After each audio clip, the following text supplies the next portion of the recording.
What's up, everybody? Happy Thursday. Hope all you're having a great day so far today. Getting into this episode of GH. I am so freaking happy that Trina and Spencer finally get to have some alone time. It's about damn time. Like, it's a long time coming for them to finally get to be alone, no interruptions. They get to just enjoy each other, pop some champagne, go out to a show, some dinner. It's about time. You know what I'm saying? Because they couldn't get no one-on-one time back home. So it's about time they finally getting that shit. Her conversation with Jocelyn had me laughing because that's what friends do. Like when friends be like, "Oh, I want the details." We already know what details Jocelyn want because Jocelyn's sitting there trying to be coy, talking about, "Oh, I want most of the details." No, you want all the details. I know what details she want because this is the first time Trina and Spencer are gonna, they're gonna do the do. So I know the details that she want. She want to know if Mr. Spencer is packing this or if Mr. Spencer is packing that. If you know what I mean. That's what she want to know. Inquiring minds want to know. But I can't wait for them to finally get down with the get down. I love that necklace though that Spencer gave her. I love it. The gift that he gave her and stuff like that. I'm loving them together. Because the way that they look at each other, it ain't even just like lust in their eyes when they look at each other. It's definitely love. Like you can see it. Like that's her dude. You know what I'm saying? And she's his woman. I love the way they look at each other. It's beautiful. I can't wait for them to get down to the goods. It's long overdue. So anyway, moving on from that. I am so surprised though. Jocelyn and Ava were actually cordial with each other. Like sitting around talking and stuff like that. I was shocked. I ain't never thought I'd see that. It was cute though, the scene that Jocelyn had with the little kids and stuff. And they was playing with the little water guns and shit. That was cute. But yeah, I mean, I definitely get where Ava coming from. Ava definitely has some good advice for Jocelyn. You know what I'm saying? Like when you dating somebody that's in Sonny's world, you got to open your eyes. Because Jocelyn, I mean, she's used to that world, but she's not used to it, if you know what I mean. Like it's different when Sonny's your stepdad, but now she's dating somebody in the business. You know what I'm saying? It's a bit different. Yes and no, it's different. You know what I mean? If you know what I'm saying. She definitely gonna have to keep her eyes open, and know what she's getting into. You know what I mean? Because when you date somebody that's in that world, all that whining and bitching and convention, all that shit, it gotta cease because you know what you're getting yourself into. You know what comes with that world. You know what I'm saying? Like she's seen her mother in that world for years, so she knows it. You know what I mean? Like she should know what it entails. So all that whining that she does, it needs to stop. Hey, seriously. I really don't understand why they're making a big deal out of who called the SEC. Like who tipped off the feds and stuff. Like, what is the big deal about that? It doesn't matter who tipped off the feds. The fact is, they were guilty. That's what matters. Like, I hate that they're trying to keep running with that narrative like the person who tipped off the feds is the real enemy. That's the real problem. Because in my opinion, whoever tipped off the feds, even though we know who tipped them off, they not the problem. You know what I mean? And I don't blame Ava for calling Nina. Giving her a heads up like, listen, Drew, he out the woods, so you ain't got to worry about his death being on your conscience. In my opinion, I mean, if Drew did die, even though we all knew he wasn't gonna die, it's like his death wouldn't be on none of our conscience. I'm just saying. So moving on from that, speaking of Drew,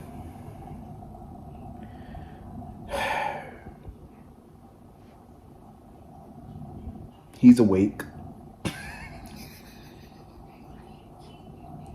Drufus is awake.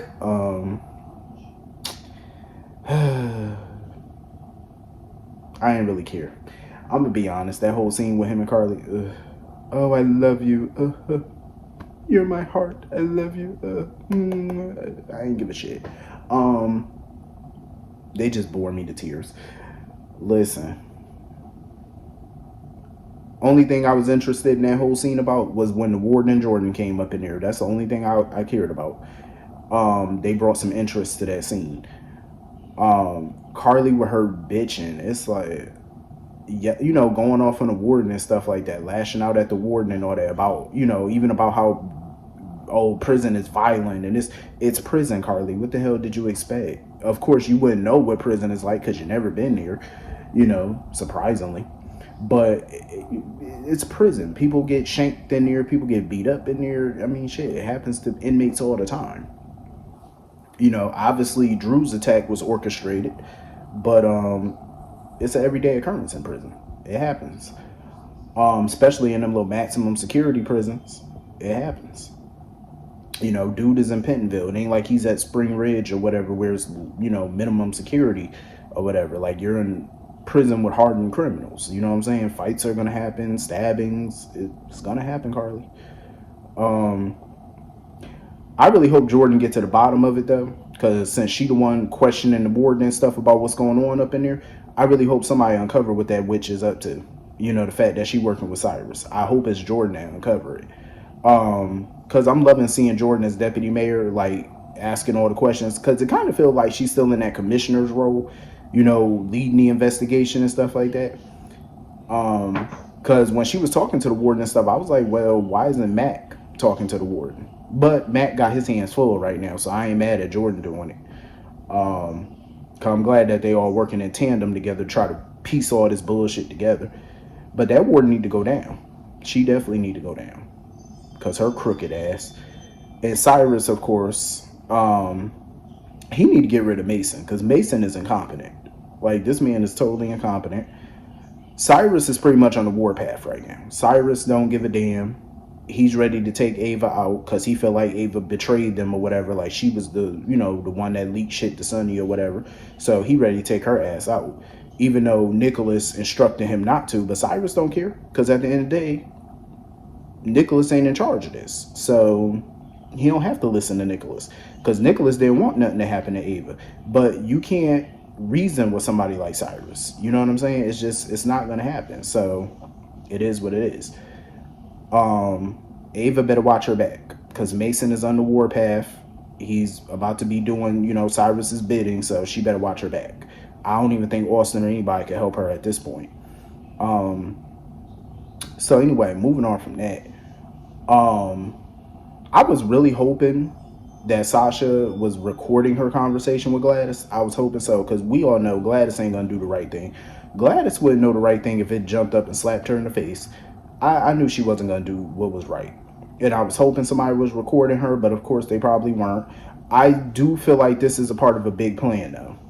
I do. I feel like this is a part of a much larger plan, because you can't trust somebody like Gladys to do the right thing. Because as soon as Sasha walked out the room or whatever, here go Gladys calling the cops to come get her. And hear Matt go throwing her right back in the Ferncliff and stuff like that. So I'm like, she getting thrown back in the Ferncliff, and they're letting Montag go. Even though Dante found the pills in his pocket, and he just like, oh, I don't know how those got there. Maybe Cody, put those in my pocket. Maybe Cody planted that on me or whatever. I think this is a big plan. I think this is a part of the plan. I think that Mac got this all set up, because Mac assured Cody that Sasha was going to be safe at Ferncliff. You know what I'm saying? And when Dante was there and stuff like that, the orderly or the nurse or whoever, they couldn't wait to push Dante up out that room. And now Montag up in there, Dr. Montag up in there looking through the door and stuff, like a little devil, because he think, oh, I'm gonna get her this time. And he pretty much told Gladys, like, oh, Sasha needs my supervision or whatever back at Ferncliff. So he think he gonna finish what he started. Something tells me that Dante and Mac, or at least Dante and Sam, probably clued Mac in, and I think they got a plan. I think they probably got some officers, pretending to be nurses or pretending to be orderlies or something there. I think they got a sting operation going on at Ferncliff to nail Dr. Montag, because I think if they could catch Montag in the act, they'll get him. I think that's their best bet. You got to catch him in the act. Maybe, I'm hoping that's a part of the plan. I really am hoping that they nailed this bastard. And hopefully Sasha, all of them were just playing a part. And maybe she did really record Gladys or whatever, her little confession. I don't know. I really hope so. Because Gladys was trying to lay it on thick. Oh, I love you, Sasha. Oh, no, you don't. Trick. You was up here stealing her money. You don't love her. You love her wallet. You love her bank account. That's what you love. I can't wait for Montag and Gladys to get what they got coming to them. Because they ass is going down. They ass is grass at this point. So that was pretty much the whole episode. Hit the comment section. Let me know what you all thought. And I will see you all later. Have a great day. Peace.